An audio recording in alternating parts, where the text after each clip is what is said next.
Welcome back to the war, where 20,000 feet above the battlefield, the real power struggle happened. The skies of World War II were a battleground unlike any other. It wasn't just about who could build the fastest plane or who could outmaneuver the enemy. No, it was about who could dominate, who could reign supreme. By the end of this video, you'll know who truly ruled the skies in World War II. But the answer may surprise you. It wasn't always the side with the most advanced planes. Sometimes it was the side with the boldest pilots, the smartest tactics, or a little bit of luck.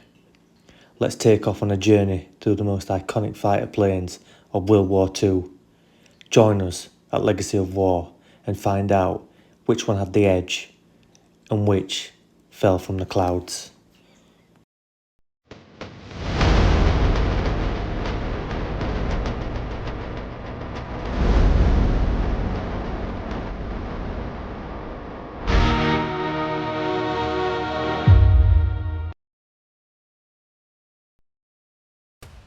Setting the stage.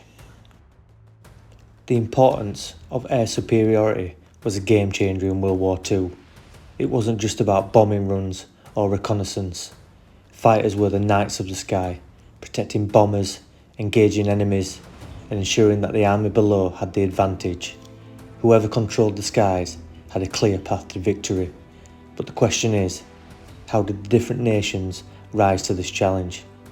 What made their planes unique, and which nation's aircraft truly outperformed the others? The British Spitfire. Picture this, it's summer 1940, the Battle of Britain is raging, the Luftwaffe is swarming over the English Channel, and the Royal Air Force has one secret weapon, the submarine Spitfire. Sleek, fast and deadly, this aircraft had a top speed of 370 miles per hour and a range of 470 miles, making it a formidable foe in the skies. Armed with 8 .303 Browning machine guns in its early models, later versions featured 20mm Hispano cannons and 50 caliber Browning machine guns, adding even much more punch. What made the Spitfire truly exceptional was its engine.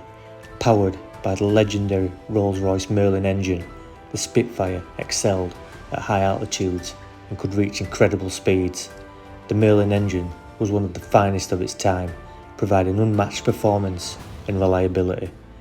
This combination of speed, power and agility made the Spitfire a deadly adversary. Perhaps the Spitfire's greatest strength was its agility. Its elliptical wing design allowed it to outturn almost any enemy aircraft, giving the British pilots the ability to outmaneuver German planes in dogfights. But despite its technical superiority, the true value of the Spitfire was the morale boost it gave the British people. It became a symbol of resistance during the dark days of the Battle of Britain. Over 20,000 Spitfires were built during the war, with numerous variants introduced as the conflict progressed. But was this legendary plane enough to secure air superiority for Britain, or did other aircraft take the lead as the war wore on? Messerschmitt Bf 109. At the start of the war, this was arguably the most advanced fighter in the world, with a top speed of around 398 miles per hour and armed with 7.92mm MG-17 machine guns and 20mm cannons. The Bf 109 was a lethal predator in the skies. It had a high climb rate which allowed it to engage in combat quickly and strike with devastating force. The Bf 109 was powered by the Daimler-Benz DB601 engine, which gave it an edge in both speed and altitude. Early in the war, this aircraft was feared by all who encountered it. It was faster than most of its competition, and the German Luftwaffe believed the Bf 109 would be their ticket to total air dominance. But the Bf 109 had a major flaw, its short range. While the aircraft was a powerful dogfighter, it could only stay in the air for a limited time before needing to return to base to refuel. This became a serious disadvantage during the Battle of Britain, where German fighters had to fly long distances across the English Channel. By the time they arrived in British airspace, they often had little fuel left for extended engagements. Despite its technical prowess, the Bf-109 couldn't maintain sustained air superiority over Britain, which limited its effectiveness. P-51 Mustang.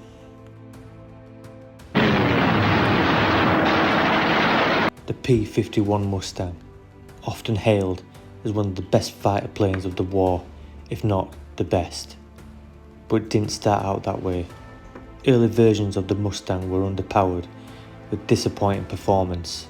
However, once the British suggested fitting the P-51 with the Rolls-Royce Merlin engine, the same engine that powered the Spitfire, everything changed. With the new Merlin engine, the P-51 Mustang became a game changer.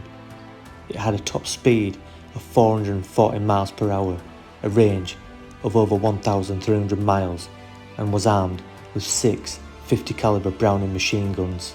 Its long range allowed it to escort Allied bombers deep into enemy territory, all the way to Berlin and back, something no other Allied fighter had been able to do consistently.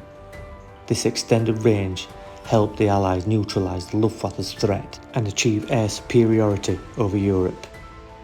But the Mustang wasn't just fast, it was deadly. Its pilots could engage German fighters at high altitudes and long distances, where other planes might have struggled. The Mustang's success wasn't just in its technology, but in its versatility. It could serve as both a bomber escort and a ground attack aircraft, providing essential support across multiple theatres of war. Mitsubishi A6 M0. While the skies of Europe burned, across the Pacific, the Japanese Mitsubishi A6 M0 was terrorising Allied planes and ships. When Japan attacked Pearl Harbor, the Zero was already a feared aircraft. With a top speed of 331 miles per hour, a range of 1,930 miles, and armed with 2 20mm cannons and 2 7.7 machine guns, the Zero was nimble and deadly force in the air. The Zero's greatest strength was its agility. It could outmaneuver almost any plane the Allies had early in the war and in dogfights. Its pilots could execute tight turns and high-speed rolls that made it difficult to catch. But here's the catch. It was incredibly light and had virtually no armour. This lack of protection made the Zero vulnerable, and as the war progressed and the Allies introduced more heavily armed and armoured planes, the Zero's dominance quickly waned. The Zero was built for speed and manoeuvrability, but as the Allied technology improved, the Zero's weaknesses became more apparent. By the war's end, it struggled to keep pace with the newer aircraft, like the American F-6F Hellcat and F-4U Corsair. Yakovlev Yak-3. The Yakovlev Yak-3 was one of the most effective fighters on the Eastern Front.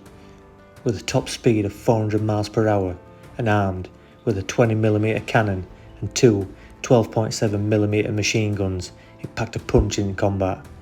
Its small size and light weight made it highly manoeuvrable, which was crucial in dogfights against German aircraft like the Bf-109. The Yak-3 was loved by Soviet pilots for its simplicity and ruggedness, particularly in the harsh Russian winters, where more sophisticated aircraft might fail. It wasn't the fastest or most advanced plane of the war, but it was reliable, easy to repair, and deadly when flown by skilled pilots. The Yak-3's contributions, especially in the latter stages of the war, were vital. 3, 2, 1!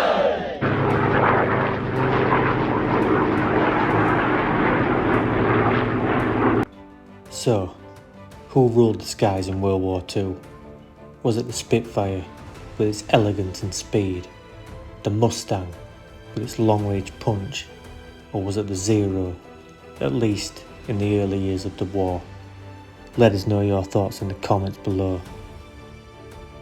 In truth, each plane had their moments of glory, but one thing is for certain: by the end of the war, the Allies had gained air superiority. Thanks to innovations like the P-51 Mustang and the relentless courage of the pilots, they had beaten back the once dominant Luftwaffe and neutralised the Japanese air threat. But victory didn't come easily. It was hard fought and hard won in every dogfight, every bombing raid, every desperate clash above the clouds. The fighter planes of World War II changed aviation forever. The Mustang, the Spitfire, the Bf-109, they become legends, not just because of their design, but because of the men who flew them and won battles. But even more than that, they remind us of the power of innovation, bravery, and sometimes just being in the right place at the right time. So who ruled the skies? In the end, it was the ones who adapted, the ones who learned, and the ones who dared to push the limits of what was possible.